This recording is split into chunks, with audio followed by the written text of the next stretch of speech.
여러분 안녕하세요. 오늘은 지난번에 말씀드렸던 박종수 씨 가족 이야기의 후속편을 들려드리려고 합니다. 많은 분들이 그 이야기를 듣고 나서 이렇게 말씀하셨어요. 그래도 손자한테는 유산이 갔잖아요. 결국 해피엔딩 아니에요?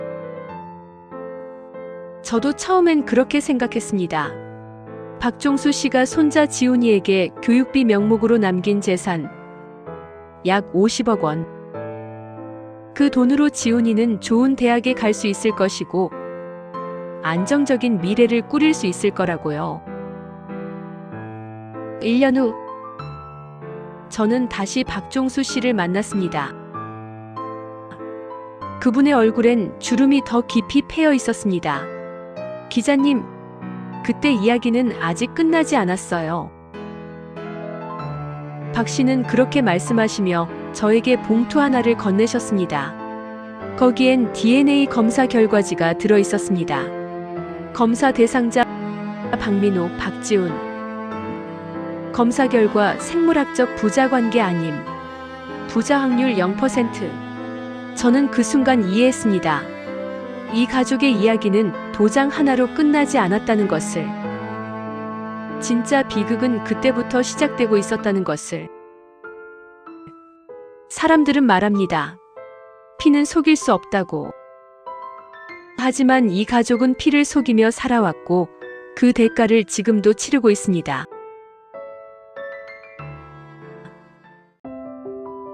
저는 박종수입니다. 지난번 이야기를 기억하시는지 모르겠습니다. 제 아들과 며느리가 제 재산을 노리고 저를 이용하려 했던 일말입니다. 저는 그 모든 계획을 알고 있었고 결국 증여를 취소했죠. 하지만 손자 지훈이에게만은 일부를 남겼습니다. 약 50억 원. 교육비와 미래를 위한 돈이었습니다. 저는 그 아이만큼은 순수하다고 믿었습니다. 지훈이는 어릴 때부터 착했어요. 늘 제 안부를 살폈고 저를 걱정했고 저와 참 많은 시간을 보냈습니다. 할아버지 사랑해요. 그 말을 들을 때마다 제 마음이 녹았습니다. 이 아이만큼은 달라. 그렇게 믿었습니다. 그런데 작년 가을 이상한 일이 있었습니다. 며느리 소영이 아들 민호와 이혼 소송을 진행하던 중이었어요. 민호의 변호사가 제게 전화를 했습니다. 회장님, 혹시 지훈이 친자 확인 검사를 해보신 적 있으십니까? 무슨 소리요? 아드님 말이 지훈이가 자기 아들이 아닐 수도 있다고 주장하고 있습니다. 저는 화가 났습니다. 그 인간이 지금 무슨 소리를 하는 거요? 자기 잘못은 생각 안 하고. 하지만 변호사는 조용히 말했습니다. 그래도 확인은 하셔야 할 것 같습니다. 저는 거절했습니다. 아니, 거절하고 싶었습니다. 만약 그게 사실이라면 제가 유산을 남긴 유일한 혈육이 아니게 되는 거니까요. 하지만 며칠 밤을 뜬 눈으로 지새운 후 저는 결정했습니다. 알아야 한다. 저는 병원에 가서 DNA 검사를 의뢰했습니다. 민호와 지훈이의 샘플을 제출했죠. 2주 후 결과가 나왔습니다. 생물학적 부자 관계 아님. 저는 그 종이를 보며 한참을 멍하니 앉아 있었습니다. 그러다 문득 깨달았습니다. 그럼 지훈이의 친아버지는 누구지? 그리고 며느리 소영에게 전화를 걸었습니다. 애미야, 우리 만나서 얘기 좀 해야겠다. 저는 김소영입니다. 시아버님께서 저를 부르셨을 때 저는 이미 알고 있었습니다. 무슨 얘기를 하실지. 카페에서 시아버님을 마주 앉았습니다. 시아버님은 서류 봉투를 테이블 위에 올려놓으셨어요. 이게 뭔지 아나? 저는 고개를 숙였습니다. DNA 검사 결과죠. 그래. 시아버님의 목소리는 차가웠습니다. 지훈이가 민호 아들이 아니라는 거 알고 있었냐? 저는 오랫동안 숨을 참고 있다가 천천히 고개를 끄덕였습니다. 네. 시아버님은 한숨을 쉬셨습니다. 그럼 친아버지는 누군가? 저는 입술을 깨물었습니다. 이 말을 하는 순간 모든 게 끝난다는 걸 알았습니다. 하지만 더 이상 숨길 수도 없었어요. 아버님 전속 변호사셨던 장 변호사님입니다. 시아버님은 눈을 감으셨습니다. 장태준? 네. 제 이야기는 이렇게 시작됩니다. 제가 처음 이 집에 시집 온 건 25살 때였습니다. 민호 씨는 결혼 초부터 여자 문제가 많았어요. 첫 번째 외도를 알게 된 건 결혼 1년 차 때였습니다. 회사 후배와 모텔에 들어가는 걸 제가 직접 목격했어요. 저는 시아버님께 찾아가 울면서 말씀드렸습니다. 아버님, 민호 씨가 바람을 피워요. 시아버님은 남편을 불러 호통을 치셨습니다. 민호는 무릎 꿇고 사과했고 다시는 안 그러겠다고 했어요. 하지만 1년도 안 돼서 또 똑같은 일이 반복됐습니다. 이번엔 골프장에서 만난 여자였습니다. 저는 또 시아버님께 말씀드렸고 시아버님은 또 남편을 혼내셨습니다. 하지만 달라지는 건 없었어요. 결혼 5년 차가 됐을 때 저는 몹시 지쳐 있었습니다. 아이는 생기지 않고 남편은 매일 밤 늦게 들어오고 집안 분위기는 차갑기만 했어요. 그때 장태준 변호사님을 만났습니다. 시아버님이 회사 법률 문제로 자주 상담하시던 분이었죠. 어느 날 저녁 시댁에서 저녁 식사 자리가 있었습니다. 남편은 또 약속이 있다며 안 왔어요. 장 변호사님이 제게 물으셨습니다. 사모님 괜찮으세요? 얼굴이 많이 어두우신데. 그 말 한마디에 제 눈물이 터졌습니다. 저는 화장실에서 한참을 울었어요. 식사가 끝나고 장 변호사님이 저를 차로 집까지 태워다 주셨습니다. 차 안에서 저는 모든 걸 털어놨습니다. 남편의 외도, 끝없는 거짓말, 차가운 시댁 분위기. 장 변호사님은 조용히 들어주셨습니다. 사모님 잘못이 아닙니다. 그 말이 제 마음을 무너뜨렸습니다. 그 후로 저희는 가끔 만났습니다. 처음엔 정말 상담이었어요. 이혼을 해야 하나 아니면 참고 살아야 하나. 하지만 어느 순간부터 저는 장 변호사님에게 의지하고 있었습니다. 그분은 제 얘기를 들어주는 유일한 사람이었거든요. 그리고 그해 겨울, 저희 사이에 지훈이가 생겼습니다. 저는 두려웠습니다. 하지만 동시에 이 아이를 지켜야겠다고 생각했어요. 저는 남편에게 임신 사실을 알렸습니다. 남편은 기뻐했습니다. 드디어 우리한테도 아이가 생겼구나. 저는 아무 말도 하지 못했습니다. 시아버님은 더 기뻐하셨어요. 손주가 생기다니. 우리 집안의 대가 이어지는구나. 저는 그 모습을 보며 죄책감에 눈물을 흘렸습니다. 하지만 돌이킬 수 없었어요. 지훈이가 태어난 후 장 변호사님은 해외로 발령을 받아 떠나셨습니다. 저희는 연락을 끊었습니다. 저는 지훈이를 키우며 이 비밀을 혼자 안고 살았습니다. 시아버님은 제 얘기를 다 들으시고 한참을 말씀이 없으셨습니다. 그러시다가 물으셨어요. 민호는 알고 있냐? 모를 겁니다. 의심은 했을지 몰라도 확신하지는 못했을 거예요. 그럼 지훈이는? 모릅니다. 아직 말하지 않았어요. 시아버님은 고개를 저으셨습니다. 말해야 해. 그 아이한테.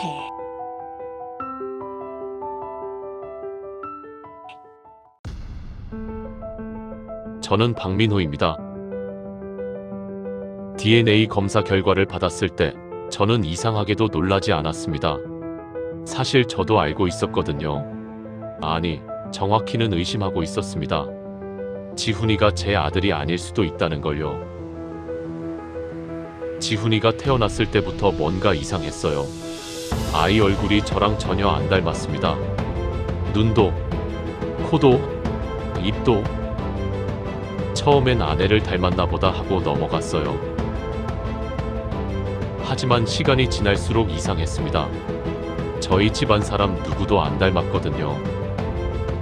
그리고 결정적으로 지훈이가 5살 때 혈액형 검사를 했는데 AB형이 나왔어요. 저는 O형이고 아내는 O형입니다. 유전학적으로 불가능한 조합이었죠. 저는 그때 확신했습니다. 이 아이는 내 아들이 아니다. 하지만 말하지 않았습니다. 왜냐하면 그걸 인정하는 순간 제 인생이 완전히 무너질 것 같았거든요. 아버지는 손주를 너무 좋아하셨고 회사 사람들한테도 자랑하고 다니셨어요. 우리 손주가 말이야. 그 모습을 보면서 저는 생각했습니다. 차라리 모르는 척하자. 그리고 저는 더 바람을 피웠습니다.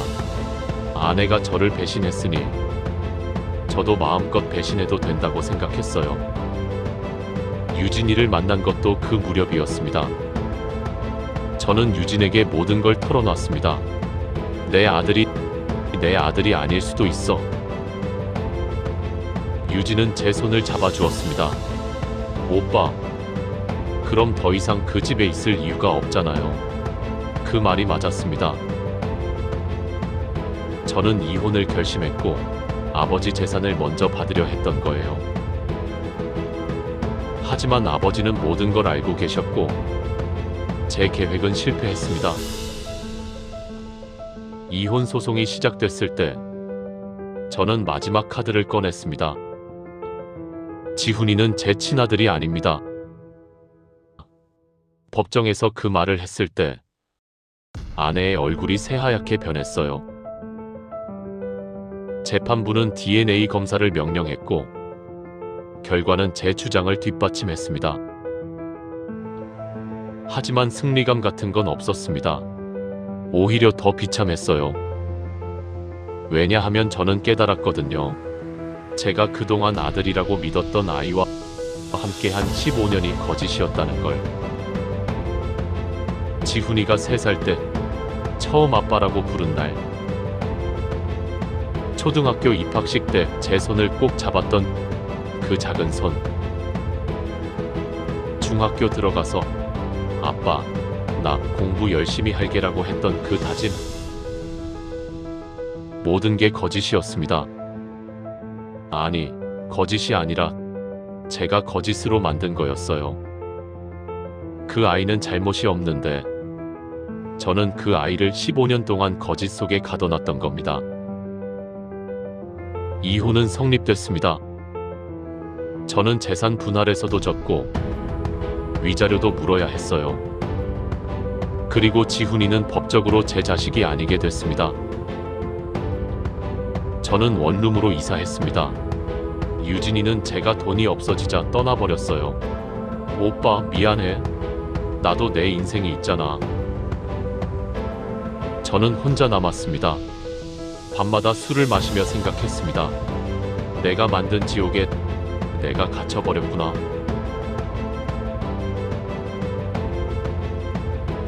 저는 박지훈입니다. 아니, 이제 박지훈이 아닐 수도 있습니다. 제가 누구인지 모르겠거든요. 16살 때였습니다. 부모님이 이혼 소송 중이었고 저는 엄마와 함께 살고 있었어요. 어느 날 엄마가 저를 불렀습니다. 지훈아, 엄마가 할 얘기가 있어. 엄마는 울고 있었습니다. 저는 무슨 일인지 몰랐어요. 지훈아, 미안해. 엄마가 너한테 거짓말을 했어. 무슨 거짓말이요? 지훈아, 너는 박민호의 아들이 아니야. 그 순간 제 머릿속이 하얗게 변했습니다. 뭐라고요? 내 친아버지는 따로 있어. 저는 믿을 수 없었습니다. 아빠라고 부르던 사람이 친아버지가 아니라니. 그럼 제 친아버지는 누구예요? 엄마는 한참을 망설이다가 대답했습니다. 장태준이라는 변호사야. 지금 미국에 있어. 저는 그날 밤 아무것도 먹지 못했습니다. 머릿속이 복잡했어요. 내가 누구지? 나는 왜 태어난 거지? 앞으로 나는 뭘 어떻게 해야 하지?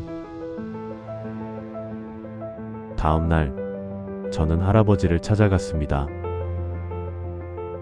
할아버지는 서재에 앉아 계셨어요. 할아버지.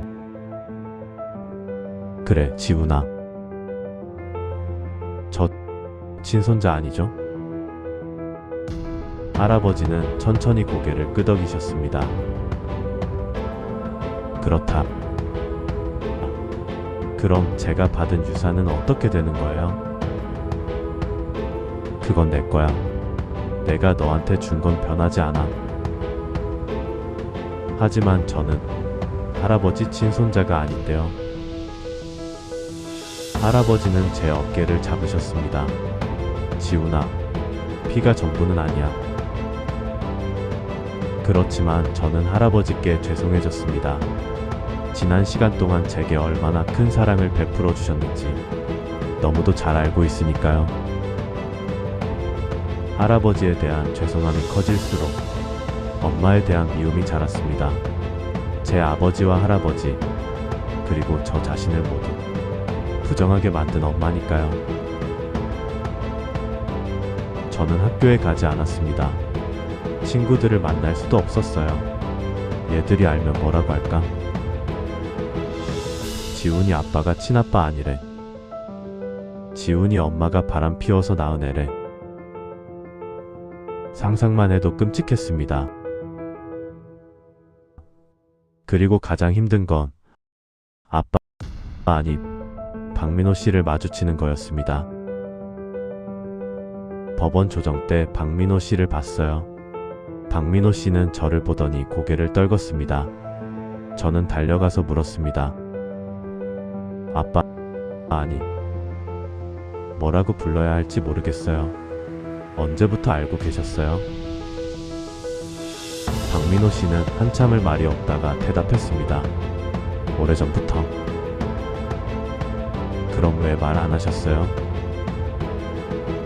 말하면 모든 게 무너질 것 같아서. 저는 아무 대답도 할 수 없었습니다.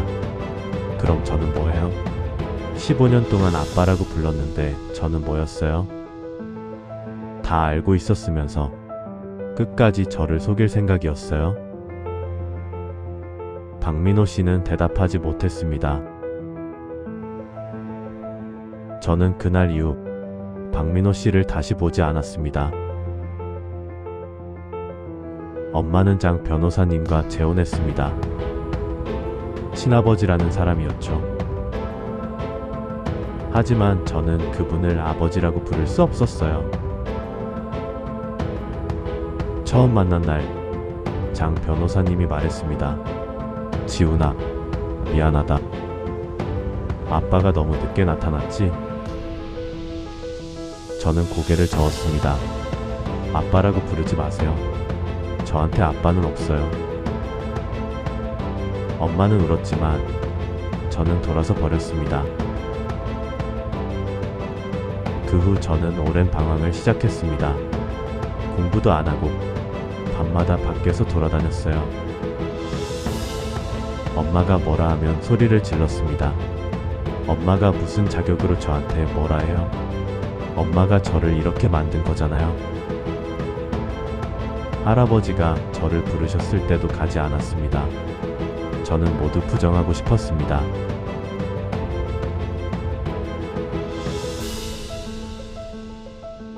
저는 장태준입니다. 변호사이자 지훈이의 친아버지입니다. 하지만 저는 15년 동안 그 사실을 숨기고 살았습니다. 이야기는 17년 전으로 거슬러 올라갑니다. 저는 당시 박종수 회장님의 전속 변호사였습니다. 회사 법률 문제, 계약서, 검토, 소송 대리 등 모든 법률 업무를 담당했죠.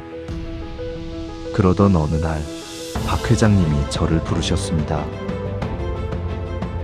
장 변호사, 우리 며느리 좀 도와줘야겠어. 무슨 일이십니까? 우리 아들 녀석이 바람을 피운 것 같아. 며느리가 너무 힘들어해. 저는 그때 처음 소영 씨를 제대로 만났습니다. 회사 회의 때 몇 번 본 적은 있었지만 개인적으로 대화를 나눈 건 그때가 처음이었어요. 소영 씨는 카페에서 저를 만났습니다. 눈이 퉁퉁 부어 있었어요. 변호사님, 어떻게 해야 할까요? 일단 증거를 확보하셔야 합니다. 이혼을 하시든 안 하시든 증거는 있어야 해요. 이혼은 하고 싶지 않아요. 그냥 남편이 정신 차렸으면 좋겠어요. 저는 그날 소영 씨에게 증거 수집 방법을 알려드렸습니다. 그리고 앞으로도 필요하면 연락하라고 했죠. 그게 시작이었습니다. 소영 씨는 그 후로도 자주 제게 연락했습니다. 처음엔 법률 상담이었어요. 남편이 또 거짓말을 했어요.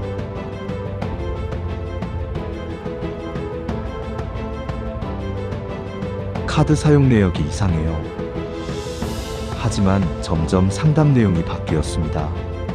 변호사님, 저는 왜 이렇게 불행할까요? 제가 뭘 잘못한 걸까요? 저는 위로해드렸습니다.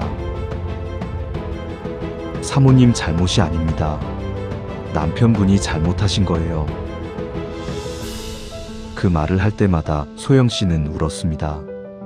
그리고 저도 모르게 제 마음이 움직이고 있었습니다. 소영 씨는 아름다웠습니다.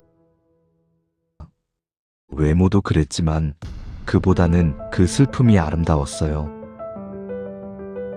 상처받으면서도 가정을 지키려는 모습이 안쓰러웠습니다. 결혼 5년 차 남편에게 계속 배신당하면서도 이혼하지 않고 버티는 여자. 저는 그런 소영 씨가 안타까웠습니다. 어느 날 저녁, 소영 씨가 전화를 했습니다. 변호사님, 오늘 남편이 또 거짓말을 했어요. 회사 회식이라고 했는데 모텔에 간 게 확인됐어요. 소영 씨의 목소리는 떨리고 있었습니다. 지금 어디 계세요? 집 근처 공원이요. 제가 갈게요. 저는 차를 몰고 갔습니다. 공원 벤치에 소영 씨가 앉아 있었어요. 12월 초 추운 날이었습니다. 사모님, 추운데 왜 밖에 계세요? 집에 가기 싫어요. 남편 얼굴 보기 싫어요. 저는 제 코트를 벗어 소영 씨 어깨에 걸쳐줬습니다. 감기 걸리겠어요. 소영 씨는 그 그제야 울기 시작했습니다. 변호사님, 저 이제 어떻게 해야 해요? 저는 대답할 수 없었습니다. 전문가로서는 이혼을 권해야 했지만 제 마음은 그렇지 않았거든요. 소영 씨가 제 옆에 있었으면 좋겠다는 생각이 들었습니다. 그날 밤 저희는 오래 이야기를 나눴습니다. 법률 상담이 아니라 그냥 사람 대 사람으로. 사모님은 어떤 삶을 원하세요? 평범한 삶이요. 아침에 같이 밥 먹고 저녁에 함께 TV 보고 주말에 산책하고 그런 거요. 남편분이 그렇게 안 해주시나요? 안 해줘요. 결혼한 지 5년인데 제대로 된 여행도 한 번 못 가봤어요. 저는 그 순간 생각했습니다. 내가 이 사람을 행복하게 해줄 수 있지 않을까? 물론 틀린 생각이었습니다. 소영 씨는 유부녀였고 저는 그녀 시아버지의 법률 대리인이었으니까요.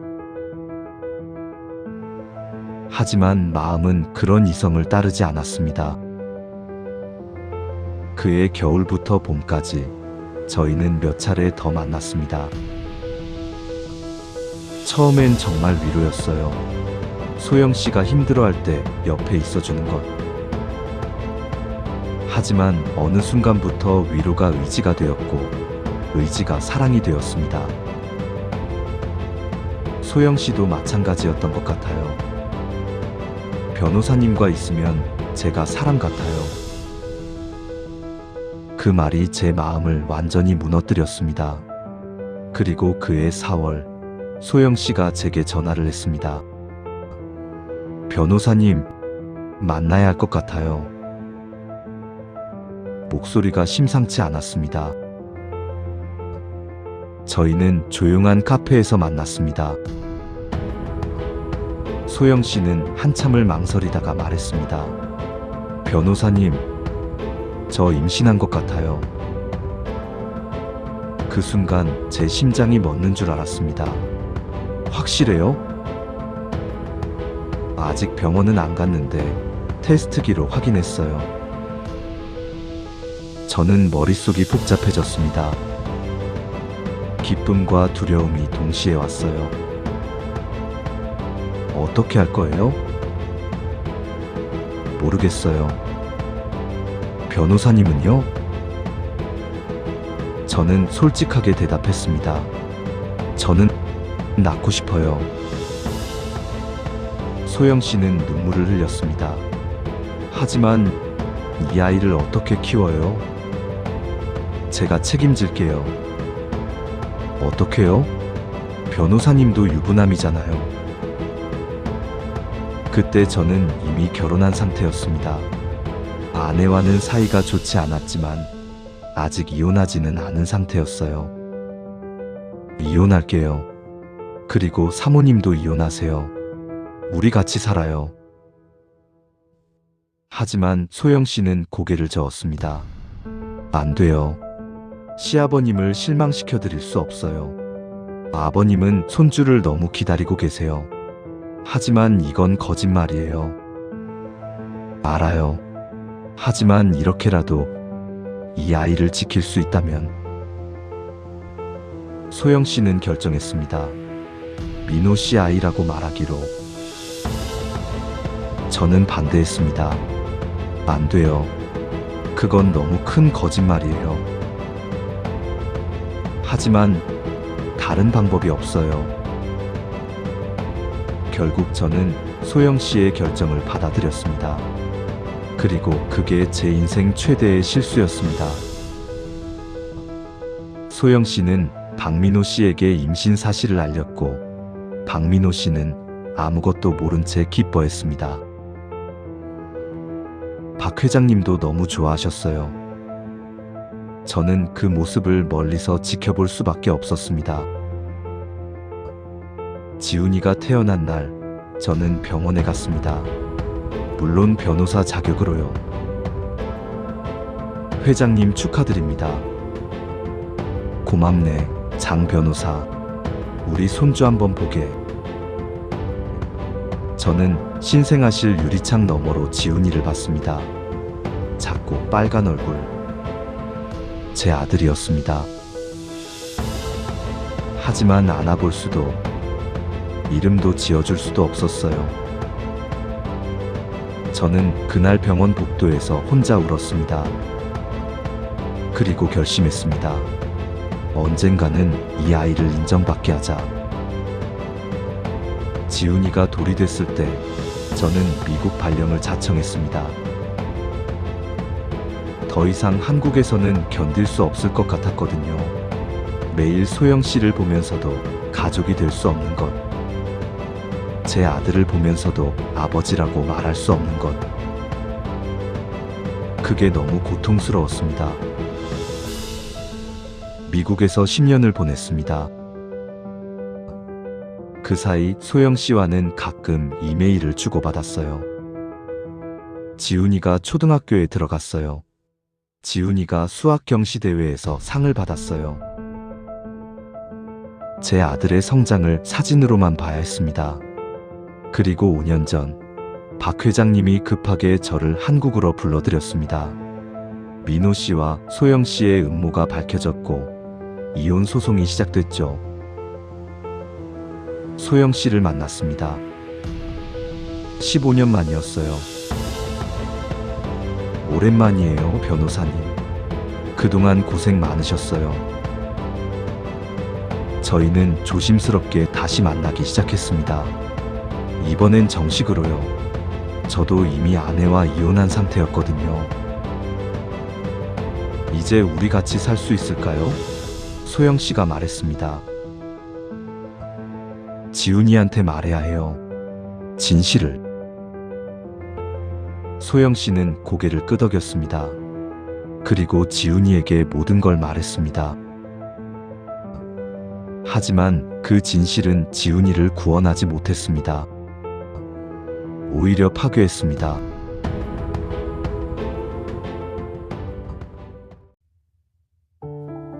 지훈이가 진실을 알고 난 후 저는 아들을 만났습니다. 법원 복도에서였어요. 지훈아. 지훈이는 저를 똑바로 쳐다봤습니다. 당신이 제 친아버지예요? 그래. 왜 이제 나타나세요? 미안하다. 미안하다고요? 지훈이는 웃었습니다. 차가운 웃음이었어요. 15년 동안 어디 계셨어요? 미국에 있었어. 왜요?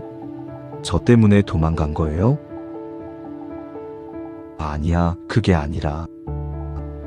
그럼 뭐예요? 저는 15년 동안 거짓 아버지를 아버지라고 불렀는데 진짜 아버지는 미국에서 편하게 사신 거예요? 저는 아무 말도 할 수 없었습니다. 지훈이 말이 맞았거든요. 지훈아, 아빠가 잘못했어. 아빠라고 부르지 마세요. 지훈이는 돌아섰습니다. 저한테 아버지는 없어요. 그게 제 아들과 나눈 첫 대화였습니다. 저는 소영과 재혼했습니다. 박민호 씨와 소영 씨의 이혼이 확정된 후였어요.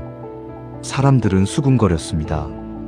박 사장 며느리가 그 집 변호사랑 재혼했대. 원래 그렇고 그런 사이였나 봐. 불륜이었던 거 아니야? 하지만 저희는 신경 쓰지 않았습니다. 이제 떳떳하게 살 수 있다고 생각했거든요. 지훈이와도 관계를 회복할 수 있을 거라 믿었습니다. 저는 지훈이에게 계속 연락했습니다. 지훈아, 밥 한번 먹자. 지훈아, 아빠가 할 얘기가 있어. 하지만 지훈이는 대부분 거절했어요. 가끔 만나더라도 말이 없었습니다. 학교는 잘 다니니? 네. 친구들하고는 잘 지내고? 네. 그게 전부였습니다.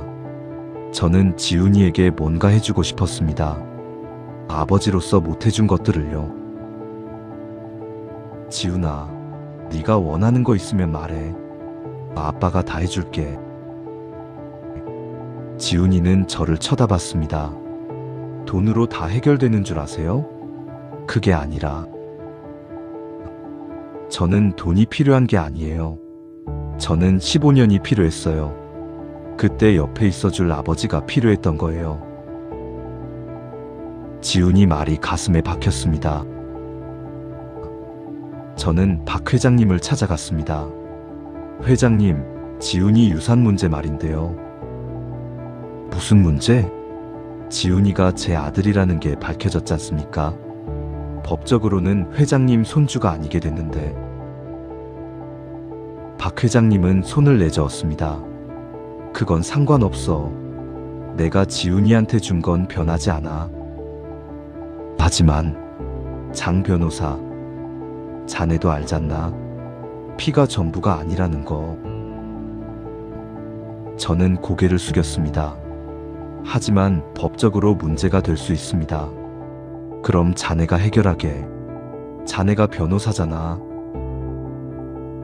저는 법적 절차를 밟기 시작했습니다. 지훈이가 성인이 되면 신탁을 해지하고 정식으로 유산을 받을 수 있도록요. 그게 제가 아들에게 해줄 수 있는 유일한 일이었습니다. 하지만 지훈이는 점점 더 비뚤어졌습니다. 학교를 자주 빠지고 밤늦게 들어오고 술 냄새를 풍기기 시작했어요. 소영은 걱정했습니다. 여보, 지훈이 상태가 안 좋아요. 내가 얘기해 볼게. 저는 지훈이를 불렀습니다. 지훈아, 요즘 왜 이러니? 상관 마세요. 아빠니까 상관하는 거야. 아빠 아니라니까요. 지훈이는 소리를 질렀습니다. 당신은 제 아빠가 아니에요. 제 아빠는 15년 동안 저를 버린 사람이에요. 아빠가 미안해. 하지만 미안하다고 다 해요? 미안하다고 15년이 돌아와요? 저는 아무 말도 할 수 없었습니다. 그리고 지훈이가 20살이 된 해, 그 일이 벌어졌습니다. 어느 날 지훈이가 집에 들어오지 않았어요. 처음엔 친구 집에서 자는 줄 알았습니다. 하지만 3일이 지나도 연락이 없었어요. 아내 소영은 불안해했습니다. 지훈이한테 무슨 일 생긴 거 아니에요? 내가 찾아볼게. 저는 지훈이 친구들에게 연락했지만 아무도 몰랐습니다. 그리고 일주일 후 은행에서 연락이 왔습니다. 박지훈 씨가 신탁 계좌를 해지하셨습니다. 뭐라고요? 50억 전액을 인출하셨습니다. 저는 그 순간 모든 걸 이해했습니다. 지훈이가 떠난 거라는 것을.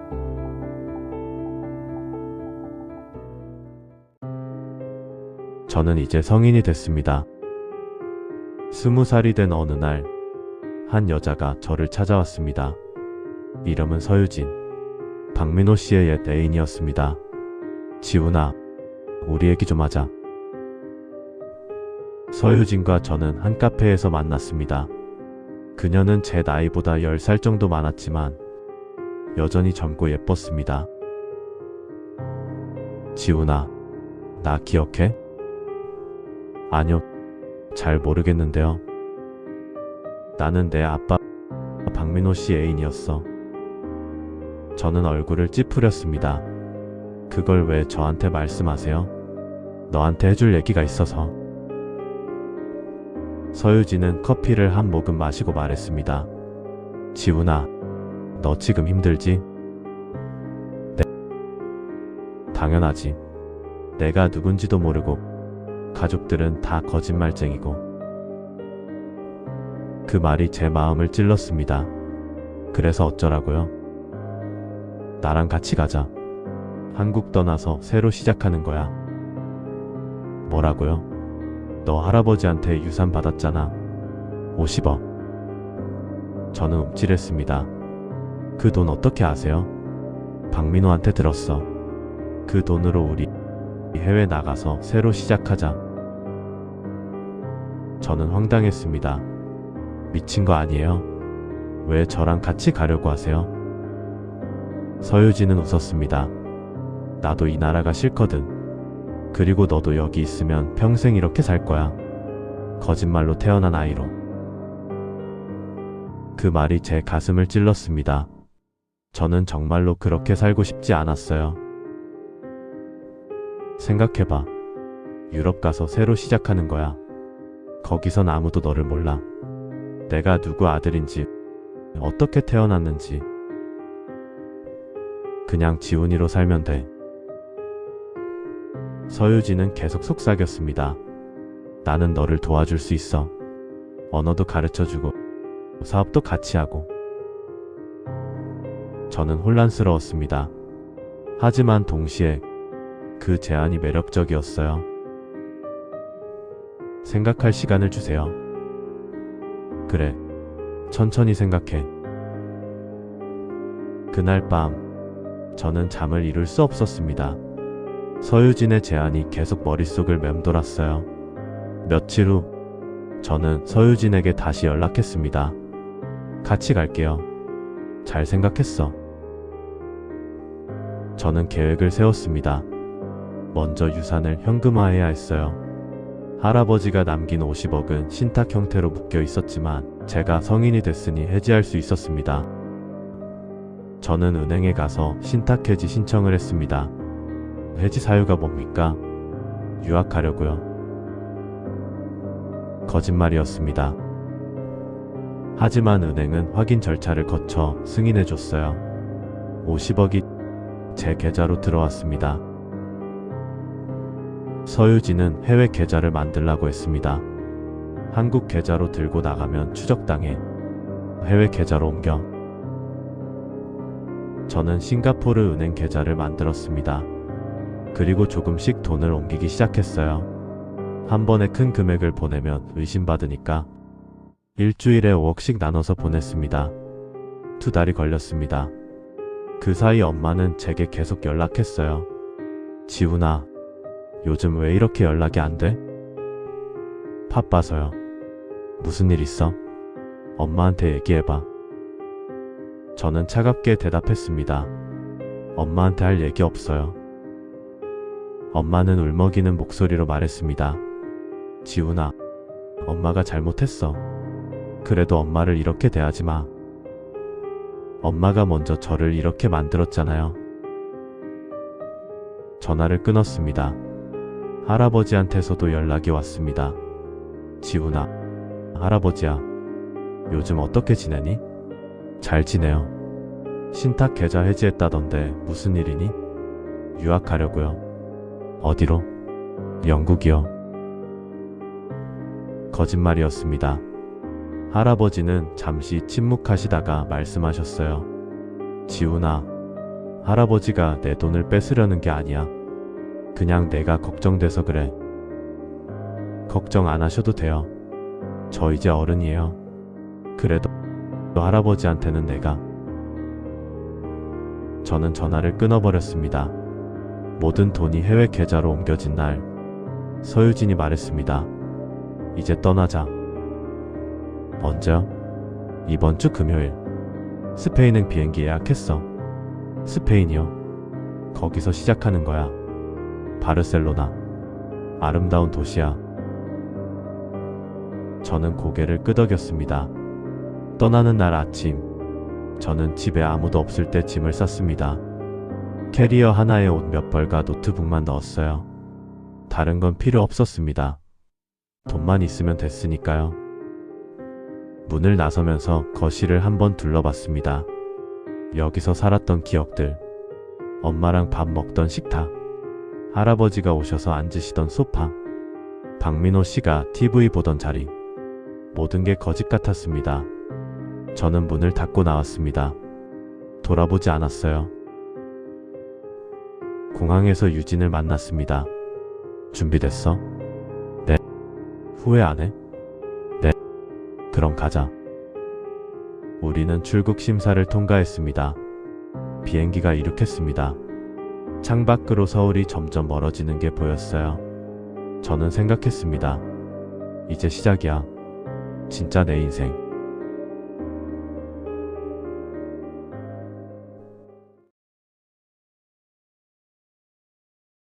제 아들이 떠났다는 걸 저는 뒤늦게 알았습니다.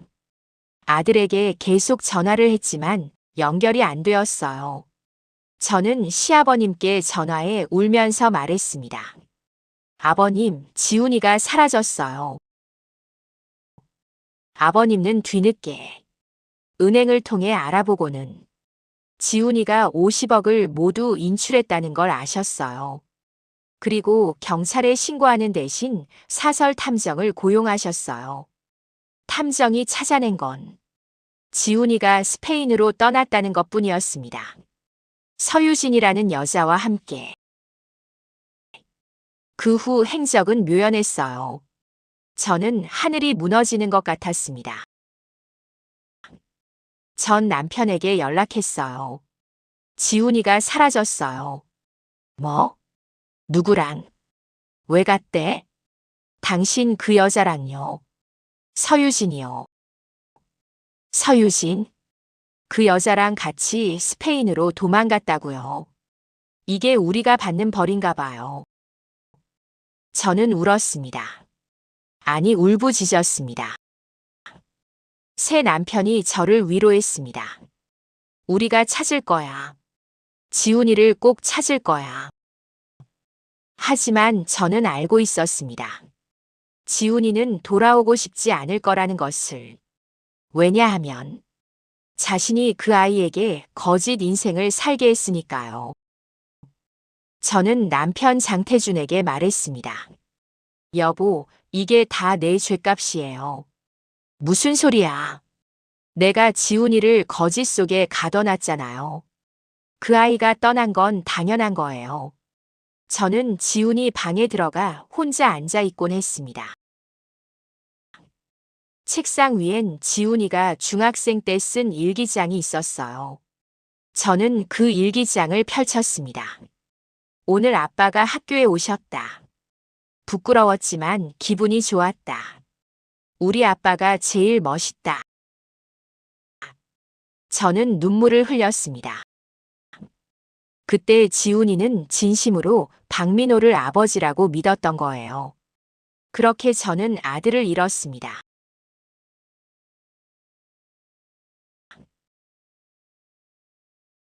전처의 전화를 받고 모든 걸 깨달았습니다. 저의 옛 애인이 제 아들이었던 지훈과 함께 떠났다는 것을. 저는 서유진에게 전화를 걸었지만 번호는 이미 해지된 상태였습니다. 저는 그날 밤 술을 마시며 혼잣말을 했습니다. 이게 내 벌이구나. 아내를 배신했고 아버지 유산을 탐냈고 진실을 가리려 했던 그 벌을 이렇게 받는구나. 저는 요즘도 가끔 지훈이 생각을 합니다. 그 애는 지금 어디서 뭘 하고 있을까? 행복할까? 아니면 나처럼 후회하고 있을까? 하지만 연락할 방법이 없었습니다. 어느 날 밤, 저는 혼자 소주를 마시며 생각했습니다. 내가 만약 처음부터 솔직했다면, 아내를 배신하지 않았다면, 지훈이한테 진실을 말했다면. 하지만 가정은 의미가 없었습니다. 이미 모든 건 끝나버렸으니까요.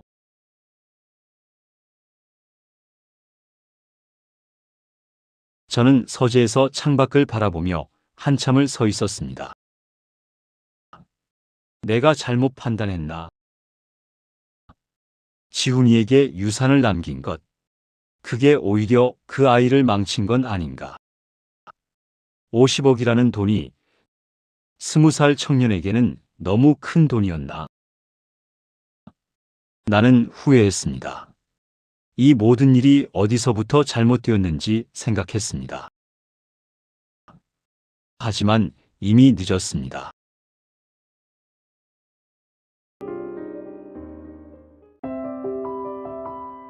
(3년이) 지났습니다. 저는 아직도 해외에 있습니다. 스페인을 떠나 프랑스로, 그리고 지금은 동남아시아 어딘가에 있어요. 서유진과는 스페인에 간 뒤 얼마 안 돼 연락이 끊어졌습니다. 스페인에 정착하자마자 그녀는 다른 사람을 만나 떠났어요. 지훈아, 미안. 나도 내 인생이 있잖아. 예전에 박민호 씨한테 했던 말과 똑같았습니다. 저는 혼자 남았습니다. 생각보다 돈이 빨리 줄어들었습니다. 매일 호텔에서 살고 좋은 음식을 먹고 여행을 다니다 보니까요. 가끔 한국 생각이 납니다. 엄마, 할아버지, 그리고 한때 아버지였던 박민호 씨. 하지만 돌아갈 수는 없어요. 왜냐하면 저는 여전히 화가 나 있으니까요. 그 사람들이 저를 거짓 속에 가둔 것에 대해서. 하지만 동시에 저도 알아요. 제가 지금 하고 있는 것도 도망이라는 걸. 진짜 문제와 마주하지 않고 돈으로 시간을 사고 있는 거라는 걸. 어느 날 밤, 호텔 방에서 혼자 있었습니다. 문득 할아버지가 하신 말씀이 떠올랐어요. 지훈아, 피가 전부는 아니야. 그때는 이해할 수 없었습니다. 하지만 지금은 조금 알 것 같아요. 혈연이 전부가 아니라는 게 아니라 혈연만이 전부는 아니라는 뜻이었던 것 같습니다. 저는 여전히 혼란스럽습니다. 제가 누구인지, 어디로 가야 하는지. 하지만 한 가지는 확실해요. 돈으로는 이 공허함을 채울 수 없다는 것. 한국에서는 모두가 각자의 벌을 받고 있습니다. 박민호 씨는 자신의 배신이 결국 자신에게 돌아왔다는 걸 매일 느끼며 살고 있어요. 엄마는 자신의 선택이 아들을 망쳤다는 죄책감을 안고 살고 있습니다. 모두가 자신의 욕망과 선택에 대한 대가를 치르고 있습니다. 이게 사필귀정인가 봅니다. 옳고 그름이 결국 제자리를 찾아가는 것. 하지만 그 과정은 누구도 행복하지 않아요. 그리고 할아버지께는 정말 너무 죄송합니다. 저는 가끔 생각합니다. 만약 모두가 처음부터 솔직했다면, 박민호 씨가 바람 피우지 않았다면, 엄마가 외도하지 않았다면, 그랬다면 저는 태어나지 않았을까요? 아니면 다른 삶을 살았을까요? 하지만 가정은 의미가 없습니다. 이미 일어난 일이니까요. 제가 할 수 있는 건 앞으로 나아가는 것뿐입니다. 언젠가는 돌아갈 수도 있을 것 같아요. 한국으로. 용서를 구하러. 또는 용서를 하러. 하지만 아직은 아닙니다. 아직은 준비가 안 됐어요. 할아버지께서 예전에 하신 말씀이 기억납니다. 돈은 남기면 유산이지만 죄는 남기면 업보가 된다. 모두가 자신의 업보를 짊어지고 살고 있습니다. 이 이야기는 누구의 승리도 아닙니다. 모두가 진 게임이에요. 욕망이 시작됐고 거짓이 쌓였고 결국 모두가 무너졌습니다. 그리고 진짜 판결은 법정이 아니라 시간이 내렸습니다.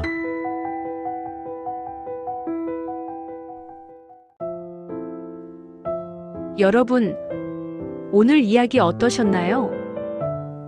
이 이야기는 실제 있었던 일을 바탕으로 재구성한 것입니다. 지금 이 순간에도 어딘가에서 박지훈 같은 젊은이가 방황하고 있을지도 모릅니다. 부모의 선택이 만든 상처를 안고, 그리고 박종수 씨 같은 어르신이 손주를 그리워하고 계실지도 모릅니다. 혈육이 아니라는 걸 알면서도 놓지 못하는 그 마음. 민호 씨 같은 사람이 자신의 죗값을 치르며 살고 있을 수도 있어요. 소영 씨 같은 엄마가 아들을 잃은 슬픔에 울고 있을 수도 있고요. 이 이야기를 통해 말씀드리고 싶은 건 하나입니다. 우리의 선택은 우리만으로 끝나지 않는다는 것. 특히 가족 안에서의 거짓과 배신은 대를 넘어 이어진다는 것. 민호 씨의 외도가 소영의 외도를 낳았고 그 결과 태어난 지훈이는 정체성의 혼란을 겪었습니다. 그리고 결국 모두가 불행해졌어요. 만약 민호 씨가 처음부터 아내를 소중히 했다면, 만약 소영이 이혼을 좀 더 일찍 선택했다면, 만약 모두가 지훈이에게 좀 더 일찍 진실을 말해줬다면 결과는 달랐을까요? 아마도 그랬을 겁니다. 하지만 사람은 순간의 선택에서 쉬운 길을 택합니다. 거짓말하는 게, 숨기는 게, 외면하는 게 더 쉬우니까요. 그리고 그 대가는 나중에 몇 배로 돌아옵니다. 여러분의 가정에서는 이런 일이 일어나지 않길 바랍니다. 작은 거짓말도, 작은 배신도 결국 큰 상처가 됩니다. 특히 자녀에게는 평생의 상처가 되죠. 혈육이 전부는 아니지만 진실은 전부입니다. 사랑한다면 진실해야 합니다. 가족이라면 더욱 그래야 해요. 오늘 집에 돌아가시면 가족들을 안아주세요. 그리고 말해주세요. 사랑한다고, 미안하다고, 고맙다고. 그 말들이 가족을 지킵니다. 오늘 이야기가 당장 삶을 바꾸지는 못하더라도 생각 하나쯤은 바꿔줄 수 있기를 바랍니다.